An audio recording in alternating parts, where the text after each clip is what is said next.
about like so we just start wide and we just steps in and keep the table down a little bit. This all started with a conversation I had with the folks at Infiniti at the Detroit Auto Show, I think it was. And it was about, you know, how do we create something interesting, something like a mini movie, as it were. And one thing led to another, and before we knew it, we ended up making a short film with actors and dialogue and drama in the streets of LA. Okay guys, quiet please, do another rehearsal. You just have to remember to go and get the stuff there. But I think we should just look at it first, just with him, and not worry so much about her view, where she should start. Time to do the first take. Everyone's Everyone's pretty good shape. We're about to go. Let's roll camera. Roll sound. Set.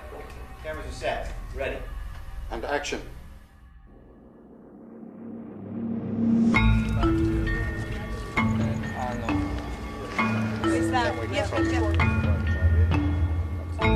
A film set's a collaboration between many different people. In order for them to achieve what they need to on a film set, everyone needs to kind of serve their function and serve their purpose.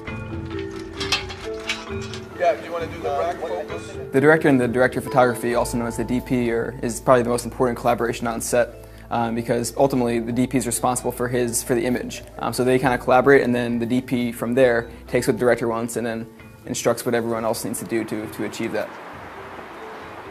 In order for the DP to get the shot, he has a team of camera assistants who work for him, who are also known as assistant cameras or ACs, and each AC serves a different function in the camera department. First AC is making sure that things are in focus and the aperture is what the DP wants, and kind of responsible for the camera being ready to shoot.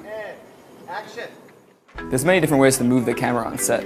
One way is using dolly track. So there's straight track, there's curved track, and in order to level that track you need a lot of wedges. So there's a lot of work that goes into making one shot work for a camera move.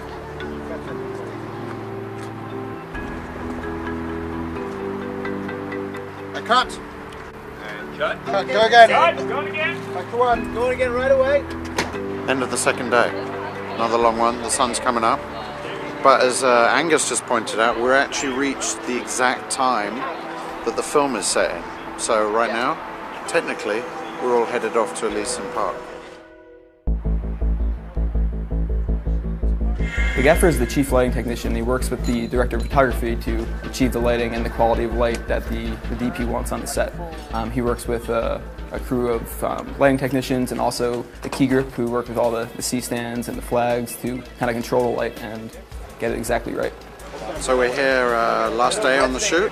It's about to start, even though it's late. It feels like we should be finishing. But we're very excited because we've got the big camera car just come off the set, Need for Speed. So we're very lucky to have them here. These guys really know how to drive fast and film steady.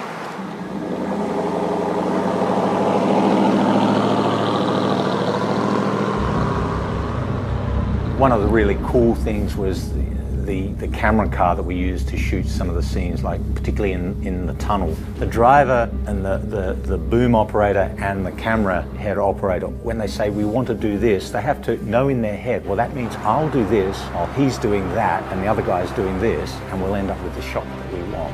That is unbelievably impressive, just that intuitive teamwork that goes on.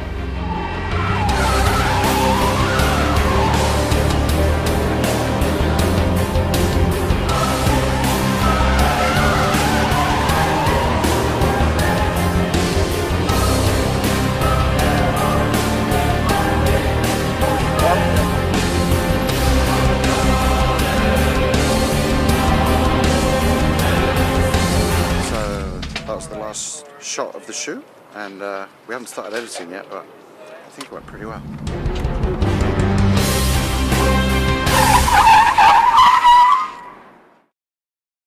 Right, when you first get the footage, you think that somebody really bungled their job. So the first thing you see is something that will scare a lot of people because it looks like it's got a layer of gray superimposed on top of it and mixed with everything. The first thing that we do is pin out our black and our white point. You know, the most impressive part of the color correction usually is when that happens, because all of a sudden you realize how much detail is in there. We had decided that we wanted to create some distinct color temperature settings for the various setups. We went for a really rich kind of amber feel through most of the interior shots. Some of the shots in the vehicle, in the tunnel and city, there's a lot of really heavy green mid-tones in there, sort of help just things separate off themselves. We wanted a rich, really crushed cinematic look. We went sort of heavy and just dramatic and as intense as we could make it without it being distracting.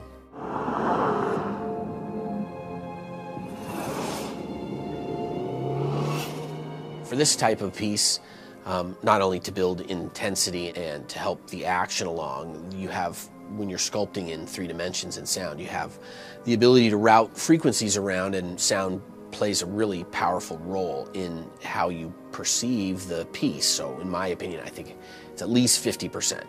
In a 5-1 mix, you have your 3 front speakers and your subwoofer and your 2 rear speakers. All of the dialogue, 90-some% of the dialogue exists in the center channel, and only the center channel. So the center channel is sort of sacrosanct for that, to place dialogue in there.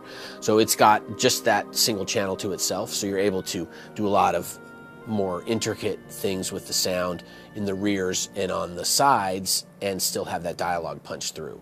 Mixing in surround, you never really want to go back. You get used to being able to put stuff in the rear or move stuff from front to back or aggressively in a circle, and once you don't have that, it feels like, you know, you're short on tools. You always used to wonder when you go to the movies, don't you? You see at the end of the movies the credits that roll and roll and roll, and you think, well, how do you have all these people? What do they all do? Well, now I think I'm beginning to understand. It's a very complicated process, even to do our little film, which, you know, we're not Spielberg, and we're not James Cameron. It's a little film, but an awful lot of people are needed.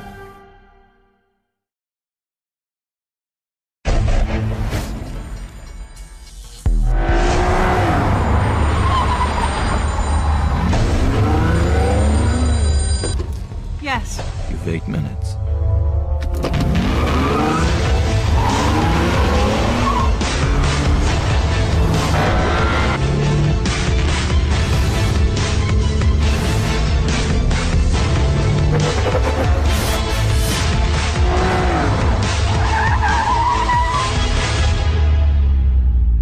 You have the clue.